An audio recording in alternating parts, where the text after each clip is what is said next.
Rain, please. I'm okay. Chinese.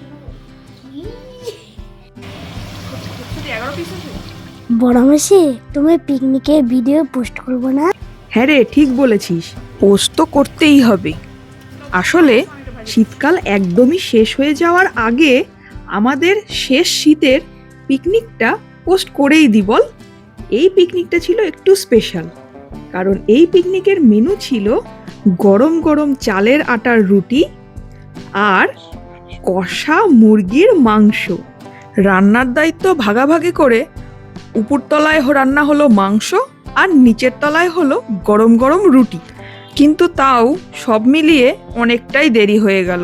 অনয়ের খুব খিদে পেয়ে গেছিল। হ্যাঁ, তাই জন্য আমি মুড়ি খেতে বসে বললাম। সরি অনয়, একটু দেরি হওয়ার জন্য।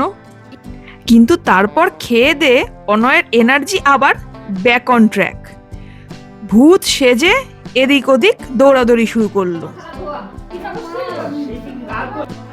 সবাই মিলে একসাথে খেতে বসে পড়লাম।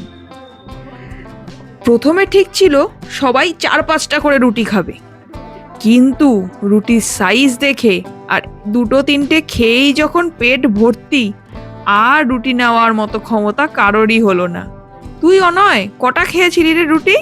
প্রথমে তো বলেছিলি 5টা খাবি, কটা খেলি শেষ অবধি? 3টে খেয়ে আমার পেট ভরে গেছে। গরম গরম এই সাদা তুলতুলে নরম রুটিগুলোর সাথে ঝাল ঝাল কষা মাংস, উফ, জাস্ট জমে গিয়েছিল।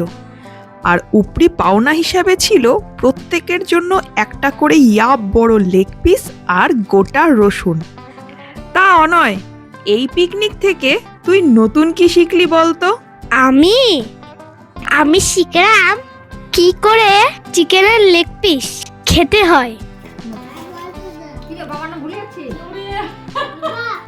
তা তোমরাও কি শীতকালের শেষে এরকম কোনো পিকনিক করেছিলে? করলে কমেন্টে জানিও, আমাদেরও তোমাদের গল্প শুনতে ভালো লাগবে, তাই না অনয়?